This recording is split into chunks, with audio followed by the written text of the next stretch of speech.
Do you want to marry Gaynor or not? Make a decision. I mean, if he doesn't want my help, I shouldn't force it on him. I know the whole point is you use the persuade and you go and do it. But, you know, okay. Well, have you thought about just going into the forest anyway? But the keeper said, no, I just can't. What if I encountered a werewolf? I couldn't defeat one of those on my own. Why not come with me then? The keeper would know right away if I left camp. Masiranis for the offer, however. That's very kind of you. Have you tried wooing Gaynor? But assumably yes. But it's not worked out. Okay, fine. I won't do anything then. And I'm guessing there's things like wooing. I'm not sure what the wooing would do. Maybe he. Maybe you have to whisper lines to him about what to say. Fen Harel. It shall be done. This statue dedicated to the Elven Wolven God. The Elven Wolven God. Whatever. There is Fen Harel, the Dread Wolf. There is precious little we know about Fen Harel, for they say he did not care for our people. Elganon and Mithal created the world as we know it. Andruil taught us the ways of the hunter. Silazi and Yune gave us fire and crafting, but Fen Harel kept to himself and plotted the betrayal of all the gods. And after the destruction of Arlathan, when the gods could no longer hear our prayers, it is said that Fen Harel spent centuries in a far corner of the earth, giggling madly and hugging himself in glee. Oh dear. The legends say that before the fall of Arlathan, the gods we know and revere fought an endless war with others of their kind. There is not a Haran among us who remembers these others. Only in dreams do we hear whispered the names of Geldauren and Darenthal and Anaris, for they are the forgotten ones, the gods of terror and malice, spite and pestilence. In ancient times, only Fen Harel could walk without fear among both our gods and the forgotten ones. For although he is kin to the gods of the people, the forgotten ones knew of his cunning ways and saw him as one of their own. And that is how Fen Harel tricked them. Our gods saw him as brother, and they trusted him when he said that they must keep to the heavens while he arranged a truce. And the Forgotten Ones trusted him also when he said he would arrange for the defeat of our gods. If only the Forgotten Ones would return to the abyss for a time. They trusted Fen Harel, and they were all of them betrayed. And Fen Harel sealed them away so they could never again walk among the people. Right.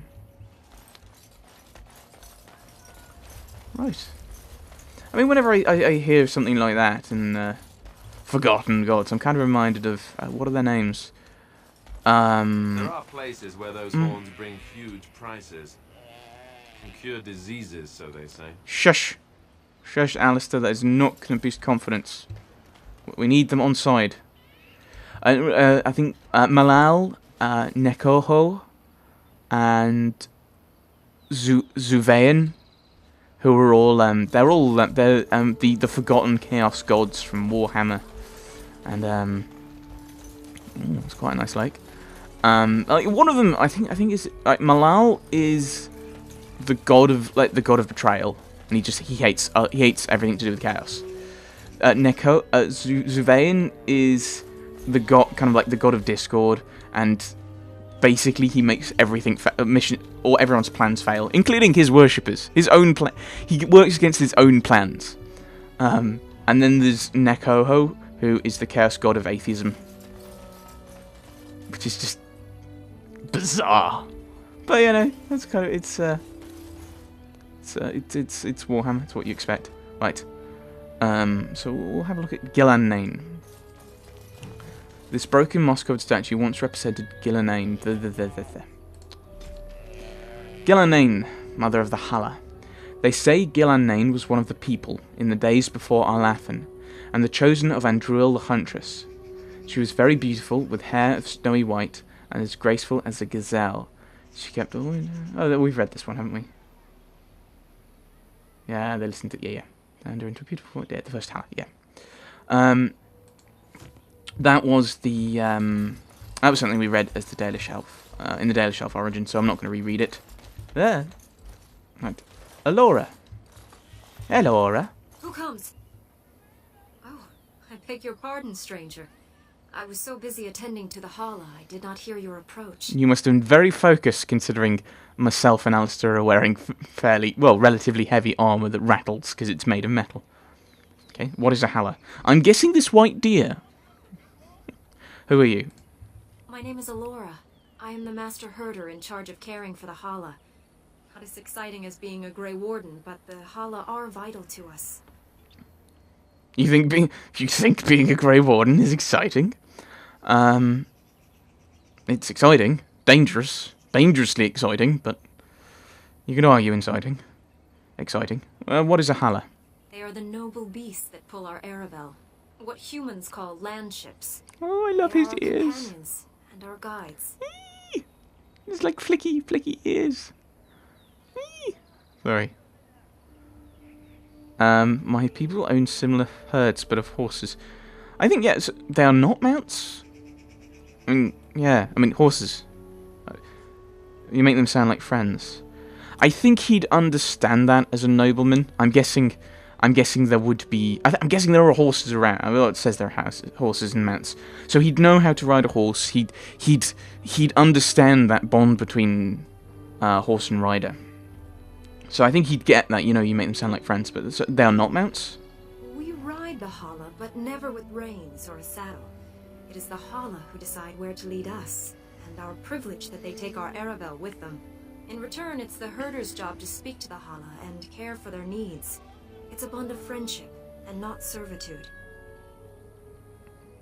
Isn't that kind of the same thing with horses? I know there's mounts with saddles and rides. And how do you link them to the Aravel? You've got to use like a yoke or something. Or unless they're pushing it from behind, which would be quite ridiculous. So you're still binding them in some capacity. Unless they just have magic powers that make the landship follow them along. Ugh. Silliness. I mean, and it's also kind of, isn't that the same thing with horses? Because you have the groom, the stable hand. Sometimes the person who rides the horse would look after the horse, would treat it, would groom it, would make sure it was saddled properly, make sure it was shoed, make sure if it was... Well, it's a bond of friendship, so why have you kept taking this one away and separated it from the others? I fear she may have been bitten during the werewolf attack. I have tried speaking with her, but she is too agitated for me to understand. The curse would not affect her as it would us, but it would still be lethal. And it may prove contagious to the other Hala as well. So don't let it bite me. I find no wound on her, but if she's truly ill, then I will have to put her out of her misery. For her sake, as well as that of the others.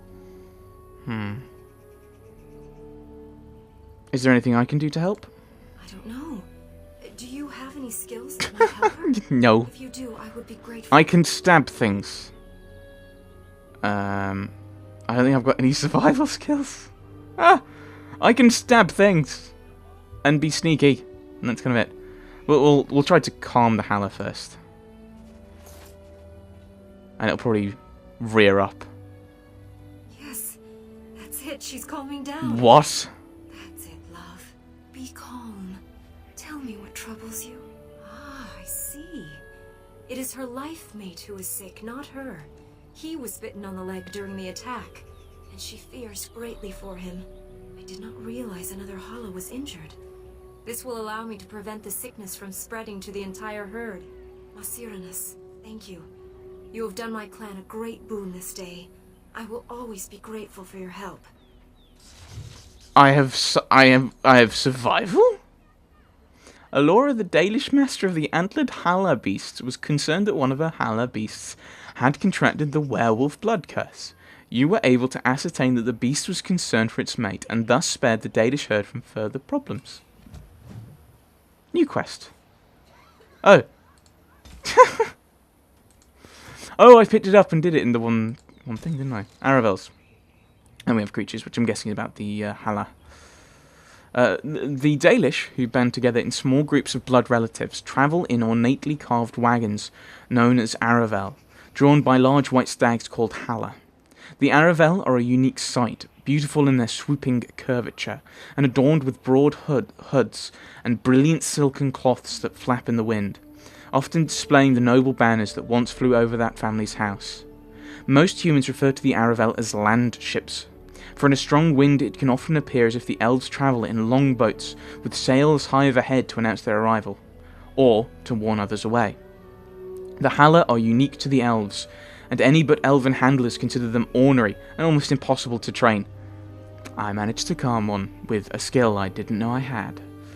To the Dalish they are noble beasts, superior in breeding to the horse. Certainly most humans would agree that the Hala are as beautiful as the elves themselves. The fact that many imperial nobles maintain a bounty on Hala horns that find their way into Devinter is an affront that the Dalish consider unforgivable. Few among us can claim to have seen the Dalish landships up close. Any human who sees them on the horizon does well to head the other way. Few Dalish clans take kindly to humans intruding on their camps, and more than one tale tells of troublemaking humans who found themselves mercilessly filled with Dalish arrows. And the Hala. No creature is more revered by the Dalish than the Hala. No other animal has a god of its own. Oh, there's a wolf back there, but... These white stags are much larger than ordinary deer, and the Dalish Hala keepers carve their antlers as they grow, making them curve into intricate designs, and I've read this one before. In ancient times these stags bore elven knights into combat, but since the fall of the Dales, they are used less as mounts, and more to pull the Aravels. I want to have a look at these landships, because I'm guessing... Because there's got to be like a yoke or something that pulls it. Go on, interact with it. It's got to be... like, how do they... They've got to... They must pull the landships. It's the only sensible thing to assume.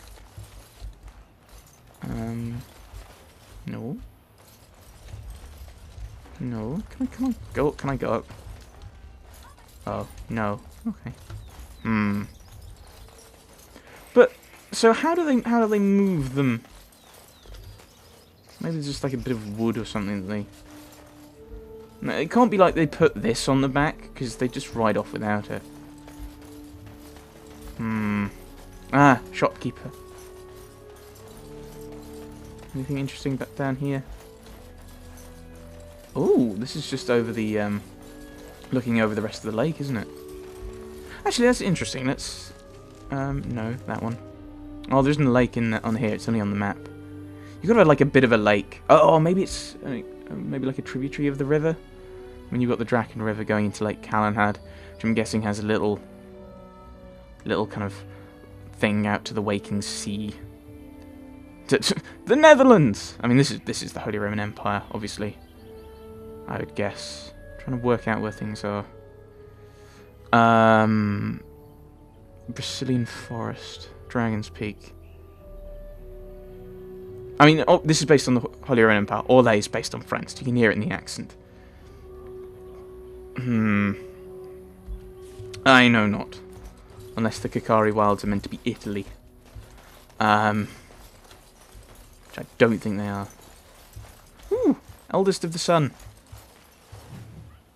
This carved head represents Elganan, the elven god of vengeance. Elganan, the god of vengeance. Long ago, when time itself was young, the only thing in existence were the sun and the land. The sun, curious about the land, bowed his head close to her body, and Elganan was born in the place where they touched. The sun and the land loved Elganan greatly, for he was beautiful and clever. As a gift to Elganan, the land brought forth great birds and beasts of sky and forest, and all manner of wonderful green things. Elganan loved his mother's gifts, and praised them highly, and walked amongst them, often. The sun, looking down upon the fruitful land, saw the joy that Elganan took in her works, and grew jealous. Out of spite, he shone his face full upon all the creatures the earth had created, and burned them to ashes. The land cracked and split from bitterness and pain, and cried salt tears for the loss of all she had wrought. The pool of tears cried for the land became the ocean, and the cracks in her body the first rivers and streams. Elganan was furious at what his father had done, and vowed vengeance. He lifted himself into the sky and wrestled the sun, determined to defeat him. They fought for an eternity, and eventually the sun grew weak, while Elganan's rage was unabated. Eventually, Elganan threw the sun down from the sky and buried him in a deep abyss created by the land's sorrow. With the sun gone, the world was covered in shadow, and all that remained in the sky were the remainders of Elganan's battle with his father. Drops of the sun's lifeblood, which twinkled and shimmered in the darkness. Okay, so that's the sun. I thought it would have been something like he was thrown into the pool of tears, into the sea, and that would have been and then he becomes the new sun, and the sun becomes the moon. Which I think that is actually a creation myth somewhere where the sun falls into the sea or something, or is cast into the sea or something. I can't remember. Adderthorn. What are you doing? You've warped the wood completely. Did you leave it out in the rain? No, Master Ferrothorn. I think I just used too much heat. You're not smelting ore like a Durgenlin. This is living wood. It requires patience and delicate hands, not more heat. My actions bring me sorrow, Master Ferrothorn. And so they should. Truly, the art will be lost to us forever at this rate. Throw away your dead wood and start anew, and I shall speak to our guest. Now then, please forgive my distraction, stranger. Is there something that you need? Is he using that hammer properly? Looked like he was holding it sideways. I'm guessing that Durgenlin are dwarves. What exactly do you make here? I'm the clan's craftsmaster. It's my responsibility to learn what I can of the ancient elven arts of shaping wood and ore. In truth, we Dalish know little of the art compared to what we once did. And even what we know has taken us many lifetimes to achieve. There is wood that, if treated properly, is as hard as steel but far lighter. It grows only in this forest, Ironbark. The Keeper has forbidden us from entering the forest to collect the wood. This means I cannot make our finest crafts for years to come. What if I found some ironbark and brought it to you? I would be hesitant to ask it of you, but if you should come across ironbark, I suppose there would be no harm in gathering some. It is blue and very distinctive. You can only harvest the bark which has fallen off the tree from age. Now, if you find some, bring it to me, and I will craft it for you. What kind of items could you make with it? I excel in making blades from the ironbark, or perhaps a breastplate. Provided there's enough wood, that is. I wonder if you could get one of each. Like, if you get enough. I'm not sure what I'd go for. I mean, we're using a lot of swords and stuff, but extra armor. Well, we'll see, I promise. Very well. I'll take a look while I'm in the forest. That would please me. So long as our hunters come first. Of course. I'd like to barter. I am no merchant, but let us trade. Perhaps there's something here which will be of value to you. Right, well... Sell the random items. What items do you have? Manual shapeshifter. Elf rope, what does that do? 20% nature resistance, not huge. Is there anything? I don't think there's anything here I really want to sell, is there?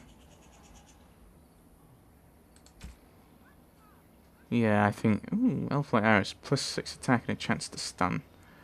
I think we'll sell that. I was just wondering why I wasn't using... Ooh, that's something for Morrigan, I think. What was it? Oh, yes, Blightblood. I'm holding on to that to see if Gaheris can use it. Because he might be able to equip that and have better thing. I can't... I would do that, but I think the only resolutions I can do are things Gaheris wouldn't do. This is kind of frustrating. So into the forest, into the woods, which is a musical I've actually gone to see. It's quite good, if memory serves. Into the woods, that will be next time, shall we go in, with Zevran, Morrigan and Alistair, and of course our main character, our protagonist Gaheris. But that will be next time, everyone. Thanks for watching.